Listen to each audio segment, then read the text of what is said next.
Cette semaine, dans Carnet de santé, nous examinerons l'importance de la santé et du bien-être. Ensuite, un expert parlera de la prévention des maladies et de la manière de rester en bonne santé. Savez-vous comment pratiquer la réanimation cardio-pulmonaire en cas d'urgence médicale? Nous vous donnerons quelques conseils à ce sujet. Enfin, nous ferons un focus sur une femme ougandaise de 70 ans qui a donné naissance à des jumeaux après un traitement de fertilité. Tout cela et bien plus encore, c'est dans cette édition de Carnet de santé.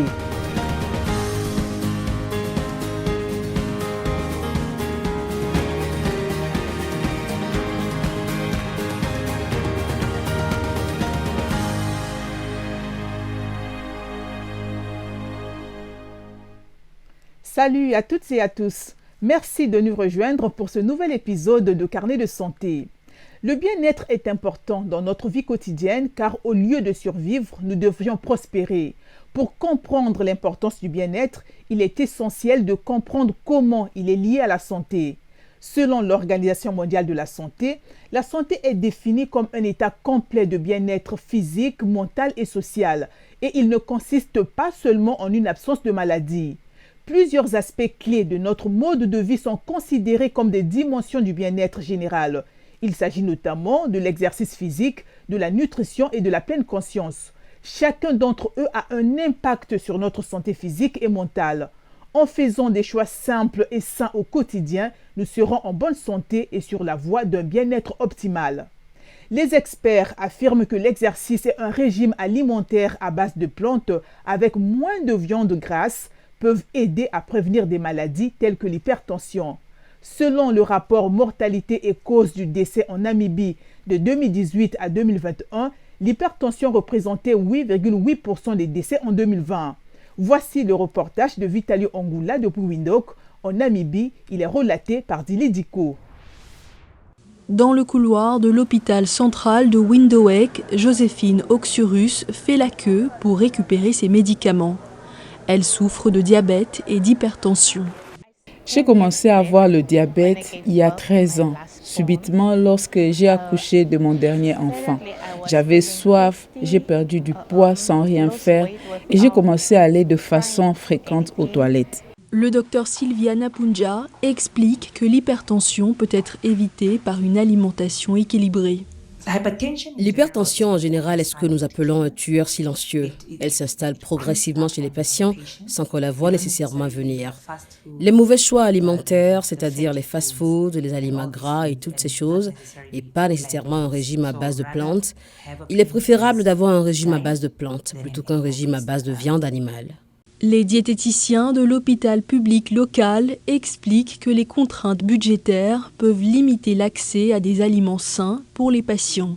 En Namibie, où les prix des denrées alimentaires sont relativement élevés, de nombreuses personnes n'ont pas les moyens de manger sainement. La base de l'alimentation de nombreux Namibiens est un régime riche en protéines et en glucides. Les fruits et légumes, principalement importés d'Afrique du Sud, ne sont pas abordables pour beaucoup d'entre eux. Selon la classification intégrée des niveaux de sécurité alimentaire, publiée en septembre, 579 000 personnes en Namibie, soit près d'un quart de la population, sont classées comme étant en situation d'insécurité alimentaire. Le rapport attribue la détérioration de la sécurité alimentaire en Namibie au choc climatique, au déclin économique, au chômage et à l'augmentation des prix. Le docteur Amina Haruna Batouré est neurologue en chef à l'hôpital national d'Abuja au Nigeria. Elle explique comment prévenir les maladies et maintenir des habitudes saines. Regardez. Une crise cardiaque présente des signes que certaines personnes ne connaissent pas très bien. Elle est pourtant très fréquente. Elle survient chez des personnes qui souffrent généralement d'hypertension, de diabète et d'autres maladies. Parfois, elle se manifeste par une simple douleur au cou, mais le plus souvent, il s'agit d'une douleur thoracique. La personne a l'impression d'avoir une charge ou une lourdeur dans la poitrine. La douleur thoracique se manifeste généralement du côté gauche de la poitrine. Parfois, il s'agit d'une douleur centrale. Parfois, c'est à gauche, parfois sur l'épaule gauche, parfois sur l'épaule droite. Lorsqu'une personne souffre de douleur thoracique, transpire, a des vertiges, des vomissements, a envie de vomir mais ne le fait pas, c'est le signe d'une crise cardiaque. Pour prévenir un accident vasculaire cérébral ou une crise cardiaque, il faut savoir de quelle maladie on souffre en se faisant examiner régulièrement. Les gens ne savent pas qu'ils souffrent d'hypertension. Ils ne savent pas qu'ils sont diabétiques. Ils ne vérifient pas leur état de santé au moins une fois par an. Lors d'un examen médical complet, vérifiez votre tension artérielle, votre taux de sucre et votre taux de cholestérol lipidique. Vérifiez également la présence d'autres maladies comme le VIH ou l'hépatite. Dans le cas de certaines maladies rénales, vérifiez votre fonction rénale et votre fonction hépatique. Elles sont toutes importantes. Les maladies chroniques dépendent du type de maladie, mais les plus courantes dans notre environnement sont l'hypertension, le diabète et les maladies rénales. Dans le cas de l'hypertension, c'est la modification du mode de vie, le régime alimentaire qui permet de prévenir l'hypertension. Il vous encourage à manger plus de légumes et de fruits, moins de sucre et de protéines. Vous pouvez manger des protéines, mais en quantité limitée. Et les protéines ne doivent pas contenir de graisse, comme le poisson gras ou le poulet qui contiennent beaucoup de graisse. Il faut donc les éviter et prendre moins de sel. Aujourd'hui, nous avons l'habitude d'ajouter du sel pour augmenter la saveur de nos aliments, ce qui est également très dangereux pour le régime alimentaire. Ainsi, pour les personnes prédisposées à l'hypertension, il existe des facteurs modifiables à l'origine des maladies chroniques et des facteurs non modifiables. Les facteurs non modifiables sont l'âge, la génétique, le sexe, que l'on ne peut pas changer. Mais pour les facteurs modifiables, le mode de vie, l'alimentation, l'exercice, l'arrêt de la cigarette, du tabac, de la consommation d'alcool sont très importants. C'est la base de la prévention des maladies chroniques, qu'il s'agisse du diabète, de l'hypertension ou des maladies rénales. Les communautés dans lesquelles nous vivons sont régulièrement confrontées à des situations d'urgence sanitaire.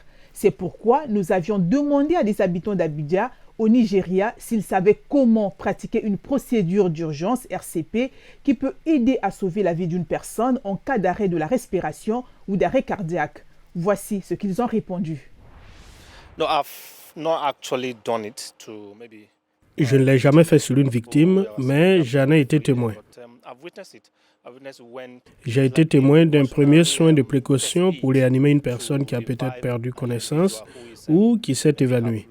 Il s'agit simplement d'essayer de l'animer, d'appuyer sur le côté gauche de la poitrine de la personne pour essayer de l'animer le cœur afin qu'il commence à pomper le sang, mais essentiellement pour essayer de l'animer une personne qui s'est évanouie. J'ai appris il y a un certain temps, mais je ne pense pas avoir déjà essayé de le faire sur quelqu'un. Mais j'ai une idée de la façon de pratiquer la réanimation cardio-pulmonaire.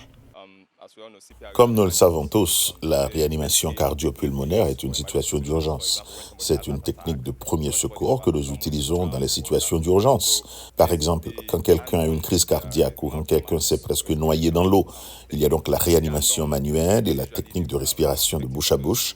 La méthode des mains est généralement la plus efficace pour les personnes qui ont survécu à l'attaque car la personne perd de l'air et il faut donc l'aider à pomper le sang et c'est ce que l'on appelle les mains. Il s'agit donc d'appliquer une pression sur la poitrine aussi rapidement que possible avant que l'aide médicale ne soit apportée à la personne. La RCP et la réanimation cardio-pulmonaire. Je pense qu'il y a différentes manières, selon les circonstances, d'appliquer différentes méthodes de premier secours. Par exemple, si quelqu'un se noie ou si vous sortez quelqu'un d'une rivière ou d'une piscine, la façon dont vous réanimez une personne est de la retourner et de permettre à l'eau de commencer à remonter. Si ce n'est pas le cas, l'eau est déjà disposée de telle sorte que lorsque vous retournez la personne et que vous exercez une pression, vous pouvez faire sortir l'eau de la personne. Pendant ce temps, notre caméra Vicenne s'est rendue dans l'un des centres de services d'urgence de Washington pour apprendre comment la réanimation cardio-pulmonaire est pratiquée lorsqu'une personne est victime d'une urgence médicale comprenant une insuffisance respiratoire. Aujourd'hui, nous allons vous montrer comment pratiquer une simple réanimation cardio-pulmonaire à main nue qui peut contribuer à sauver des vies. Avant cela, nous aimerions vous parler de 3 choses que vous devez faire pour vous assurer que l'aide appropriée arrive au bon moment. La première chose que nous vous demandons, c'est d'être en sécurité. Et la première chose que nous vous demandons, c'est de ne pas vous précipiter pour aider quelqu'un que vous avez vu et qui a besoin d'aide ou d'arrêter de lire. Tout d'abord, vérifiez les lieux pour vous assurer qu'il n'y a aucun danger et que vous ne risquez pas d'être blessé. La deuxième chose que nous vous demandons de faire est de vérifier que la personne ne dort pas. Vous vérifiez donc qu'elle réagit. Il y a 2 façons de le faire. En tapant fort sur l'épaule et en demandant « ça va ? Est-ce que ça va ?» La deuxième chose de vérifier est ce que nous appelons le knuckle rub. Vous prenez vos articulations et vous les frottez au centre de la poitrine. Si l'une ou l'autre de ces techniques ne permet pas de réveiller la personne ou de la faire réagir, la prochaine chose à faire est d'appeler le 911. Lorsque vous appelez le 911, vous devez lui dire ce dont vous avez été témoin et où vous vous trouvez. Donnez-leur autant de détails que possible lorsque vous leur dites où vous vous trouvez. Essayez de leur donner des points de repère si vous pouvez leur donner une adresse physique, mais donnez autant de détails que possible. Vous allez crier à quelqu'un d'aller chercher une pièce d'identité. Vous allez mettre le téléphone sur haut-parleur et vous allez laisser le haut-parleur du téléphone à côté de vous au cas où l'opérateur voudrait vous poser d'autres questions ou que vous voudriez lui faire part de vos commentaires. La prochaine chose à faire est d'enlever les vêtements de la personne que vous essayez d'aider parce que vous avez besoin d'un contact peau à peau et de vous assurer qu'elle est sur une surface plane et dure. Si la personne est dans un lit, sortez-la du lit et placez-la sur une surface dure. Trouvez le centre de la poitrine. La façon de trouver le centre de la poitrine, il y a 1 ou 2 façons de le faire. Vous pouvez passer votre doigt en ligne droite vers le centre pour trouver le centre de la poitrine. Vous pouvez aussi passer vos doigts de l'aisselle au centre de la poitrine pour déterminer le centre de la poitrine. Une fois que vous avez localisé le centre de la poitrine, vous allez prendre le talon de votre main. J'utilise généralement ma main la moins dominante pour placer le centre et la main en utilisant ma main dominante pour soutenir. Une fois que j'ai fait cela, je vais commencer à penser à ce rythme parce que nous n'allons pas compter. Nous allons simplement penser au rythme. Notre objectif est de pousser fort et vite. Et pour ce faire, je vais penser à cette chanson et rester en vie pendant que j'appuie fort et vite sur la poitrine. Je vais donc commencer à dire « en vie ». Restez en vie, restez en vie, restez en vie. Il faut donc garder le cou droit et vous continuez à pousser fort et vite jusqu'à ce que les secours arrivent. C'est la démonstration de la RCP avec les mains seules. En Ouganda, une femme de 70 ans a donné naissance à des jumeaux après avoir bénéficié d'un traitement de fertilité, ce qui fait d'elle l'une des mères les plus âgées du monde. Un exploit extraordinaire, a déclaré le docteur Edouard Tamale Sali, qui a supervisé la grossesse de Safina et son accouchement. La semaine dernière, nous avons réussi à faire naître des jumeaux, un garçon et une fille de cette dame âgée de 70 ans. Auparavant, nous l'avions traitée par FIV, toujours selon le même processus, il y a 3 ans, et elle avait conçu et accouché d'une petite fille. Elle est revenue vers moi, vers nous, au début de cette année, souhaitant avoir d'autres enfants. J'ai accepté et nous avons implanté 2 embryons qui sont tous devenus des bébés que nous voyons maintenant. Safina Namukwaya a qualifié de miracle la naissance de son garçon et de sa fille. La maman et les bébés sont en bonne santé et en observation dans un établissement de Kampala, la capitale ougandaise. J'ai décidé et je me suis dit, avoir un seul enfant, c'est comme avoir une seule allumette. J'ai donc recommencé. J'ai donné naissance à des jumeaux lors d'une visite de contrôle. On m'a dit, tu vas avoir des jumeaux. J'étais très heureuse et j'ai pris soin de cette grossesse comme une personne heureuse. Pour Safina, avoir des enfants est un bonheur et une revanche, car elle a pendant des années été traitée de femme maudite pour n'avoir pas réussi à avoir d'enfants auparavant. Merci d'avoir suivi Carnet de santé. Pour les dernières nouvelles et nos reportages sur la santé, restez connectés à La Voix de l'Amérique sur voaafrique.com. C'est tout pour aujourd'hui. D'ici à la prochaine fois, restez en bonne santé et efforcez-vous de faire de chaque jour un jour sain.